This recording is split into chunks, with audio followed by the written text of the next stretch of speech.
What's up, guys? It's your man Donovan Sharp, and welcome to this episode of The Sharp Reality. As always, you can find me on Twitter at Donovan_Sharp, and you can also visit thesharpreality.com anytime to check out other episodes of TSR, which can also be found on YouTube by doing a search for Donovan Sharp, as well as iTunes and SoundCloud. If you'd like to support the show without putting a dent in your wallet, all you got to do is bookmark the Amazon link on the right-hand side of our homepage and do your Amazon shopping through that link, and you can also leave a little something in the tip jar toward the bottom of the same page.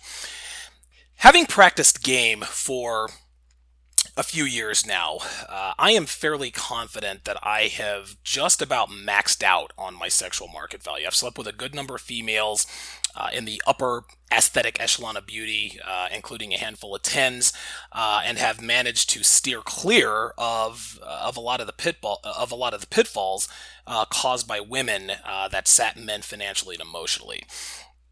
But when thinking back on past one night stands, relationships, short to long term trysts, and everything in between, it became clear to me that there are quite a few rules, tenets, doctrines that are flawed with regards to achieving fidelity with the fairer sex, with women. They'd shown themselves to me over the last few years, and even a couple of times during my beta days, but not consistently enough for me to really put my finger on it. But they're there nonetheless. So I'm going to talk about a couple that stuck out to me when I really started thinking about this stuff and breaking it down. Number one was dread game. If you are familiar with Red Pill Game, you're aware of what we here in the manosphere refer to as dread game. Now, dread game is loosely defined as completely disappearing by cutting off all contact from a girl who is engaging in unacceptable behavior, such as flaking, bitchiness, etc. The purpose of going off the grid is to make it clear to the girl that you can and will walk away at any time. The idea is that the longer you maintain radio silence, the more, how can I put this? The more she dreads that you're gone for good. Her emotions, her ego, and of course her insatiable need for drama, they're all activated. That kind of makes you more attractive. When this happens, guys, all she can think about is you and the possibility that you could be with another woman, which sends her into sort of a frenzy that manifests itself into endless calls, endless texts, begging you to just call or text so you two can talk this thing and work it out. Most of the time, dread game is highly effective, but here's the flaw. Most girls have more options than we do, especially the good-looking ones.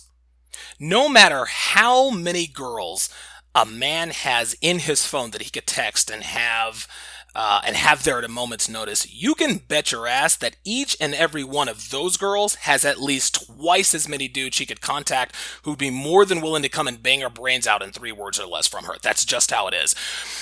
So, one girl I was fucking a while back got stupid and threw a fit about something that I was or wasn't doing. I can't remember what it was exactly, but it was probably silly. And she decided to cancel a meetup that we'd had planned for the next day. So I cut off all contact with her for a few days.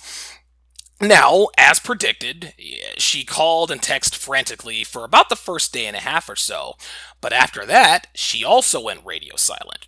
Well, a couple days after that, she texted me and said she was sorry for being a brat and that she'd like to meet up for a makeup fuck.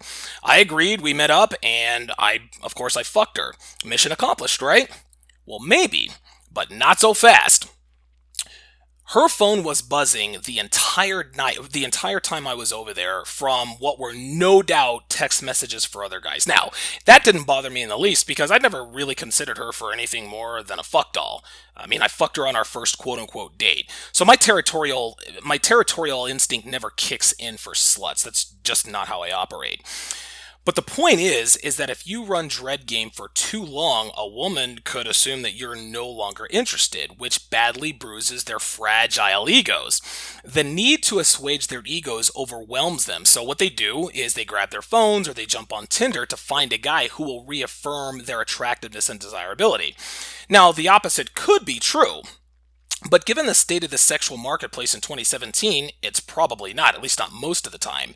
If you don't give a shit about the girl, it doesn't matter. I mean, it doesn't really matter what she does or who she does it with during your blackout period. So long as she puts her pussy on a platter for you when you start talking again, it's all good. But on the other hand, what is a man to do if what's a man supposed to do if a girl he actually likes starts acting up? If dread game can backfire, how do you correct the bad behavior of a woman you actually like? Well, it's simple. You still run dread game, but you don't overdo it. So rather than cutting off all contact for 2 or 3 days or more at a time, cut her off for hours at a time. If she texts you, wait a few hours before texting back. And when you do, make sure your texts are short and sweet. So for example, if she texts you at 11:45, hey, what are you up to? You wait until maybe 5 or 6 in the afternoon and just text back busy day. Now you can put your own spin on it, but as long as you keep it short and vague and wait for a few hours before you respond, you will elicit feelings of dread within her. Now, the example that I just talked about will most assuredly to text you back almost immediately and ask you what your quote busy day consisted of, because she's fishing for anything that has to do with another chick. This approach accomplishes almost the same dread as like a 2 or 3 day absence would, but it'll also keep her from spiraling out of your orbit on the assumption that you may have moved on. Matt Forney, who is a fellow writer over at Return of Kings, wrote an article on his website, mattforney.com. All women have sex within 24 hours of breaking up with you, and it is 1000% true. The fact is that if you let too much time go by before contacting your girl, she'll, quote, break up with you in her own mind and make her way between the sheets with another man. You can count on it. Girls, there's a saying that girls like to say, in order to get over him, you have to get under him. In other words, in order to get over one guy, you have to start fucking a bunch of dudes. Again, if she's a slut bucket you don't give a shit about, cool. Run standard dread game, let the good times roll. But if you actually like the girl and you want to keep her around for a while and you want to teach her that, hey, I'm not to be fucked with, don't overgame her.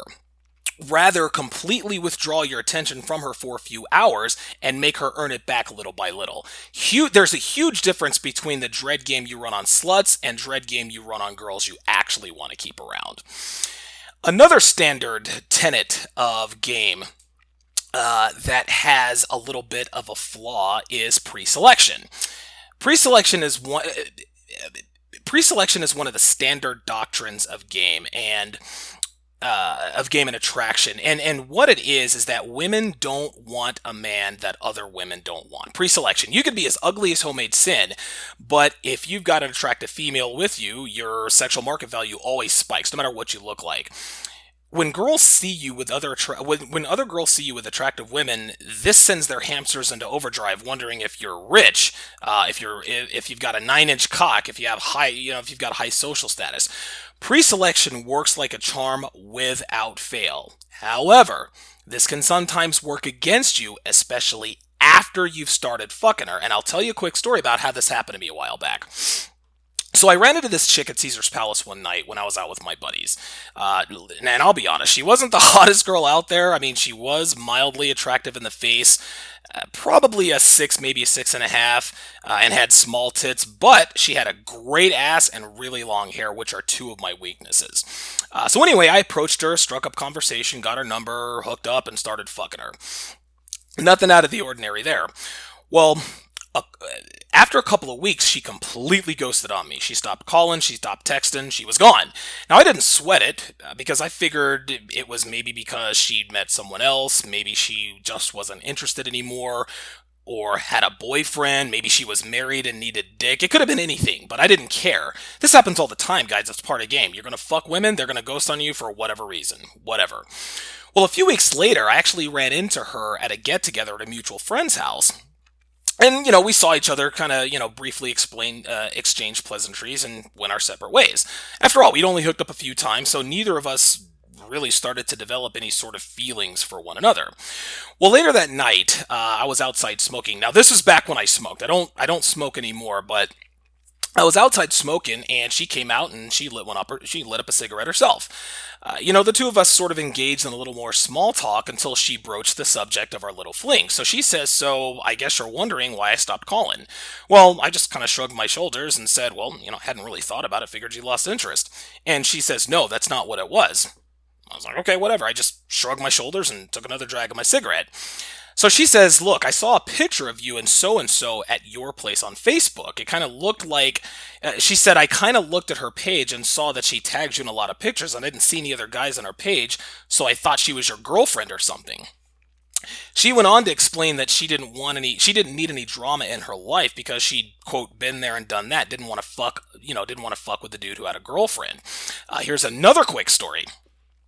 An older woman who worked in the building next to the one I used to work in used to flirt hard with me when we actually happened to be smoking at the same time or when we're walking out to our cars at the same time. Now, this chick was a MILF, a mom I'd like to fuck in every sense of the word. She was definitely a cougar.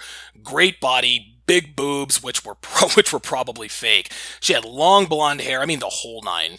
I would probably put her in maybe her mid 40s, but she looked great. She looked really good, and I really wanted to fuck her. So of course I ran standard game.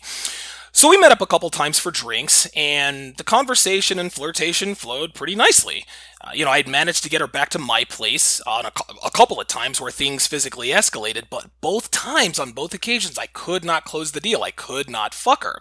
Again, this was no big deal, guys. Nobody bats 1,000. I mean, you're going to get girls back to your place. Just because you get a girl back to her place or you end up at her place doesn't necessarily mean you're going to fuck her. Again, that's part of the game. No big deal. I didn't panic. I thought I was certain to get a third opportunity where I would most assuredly be able to fuck her brains out, so I tried to set up another date when I texted her. So I said, "Drinks at such and such bar at 7. She responds, "I can't. I want to, but I'm afraid of what might happen." And I'm like, "Oh, here we go." Then she continues. She says, "I adore you, but I'm not looking to get involved with someone who seems to get around as much as you do." So what I tried to do is I tried to deflect it and make light of it, maybe try to reframe, stay in the set. I said, "Haha, been Facebook stalking me, eh?" She says, "LOL, of course. Most girls do that, FYI." She continues. She says, "Seriously, though, I really like you and I find you very attractive, but I'm at a point in my life where I have decided to stop messing around with players. No offense, but I'm not looking to play games. I need to know I'm the only one you're with, and I don't think you're the type who wants to settle down. I'm sorry." Then she had like a sad face. So again, guys, I was burned by pre-selection. Now, I'm pretty sure Blondie checked out my page shortly after I got the digits, as all girls normally do, to make sure that you are who you present yourself to be. I've talked about this in previous podcasts. But it was obvious that she continued to do so, and when she saw pictures of me and other chicks, she decided to hit the eject button. These are the only two instances that I know of where being around attractive women negatively affected the outcomes of my dealings with other women. What both of those situations had in common, gentlemen, is that it didn't become a problem for either one of them until after I'd gotten physical with them. Now, I fucked girl number one. I didn't fuck Blondie, but even still, it's the same way. Pre-selection works wonders before the hookup, but post-selection can and will burn you if you don't take the necessary measures to avoid your current stable from witnessing your exploits with other girls. So what I've done since then is I've taken to putting my phone in airplane mode on occasion. Sometimes I'll deactivate my Facebook account for weeks at a time, and of course, most importantly, on Facebook, I'll set my account to notify me when someone tries to tag me, which gives me the option, and whether or not I want that to appear on my feed. So that keeps my business and my exploits with other women from getting out there. There are other things you can do to sort of to keep from throwing salt into your own game, but those are the ones that work for me. Again, pre-selection certainly has its merits, and it works to a man's advantage much more often than not. But some girls will react poorly to seeing pictures of you with attractive women or getting texts at all hours of the night, especially after you've started fucking her. Sure, It may evoke feelings of dread and compel her to step up her game and increase her worth to you, as is the case most of the time. But there are females who don't want to feel like they're constantly competing for your attention. So it would be advantageous to keep your extracurricular activities with women away from other women in your rotation, and definitely away from your main chick, which I covered in episode 20. If you want to see the text exchange between me and the big-titted blonde MILF, go to thesharpreality.com, click on podcast, then scroll down to pod pics. You'll also see screen grabs of text exchanges from a chick who tried to get me thrown in jail with a false domestic violence accusation. I think that was episode 18. And another chick who kicked me to the curb because I lasted too long in bed. Go fucking figure. In my next episode, I will talk about 2 more game principles that I have found fallacies in, so definitely stay tuned for that. That does it for this episode of The Sharp Reality. If you have questions, comments, show ideas, or personal stories you want to tell me about, hit me on Twitter at Donovan_Sharp, or go to the contact tab on my website, thesharpreality.com, anytime. Thanks for listening, guys. Till next time.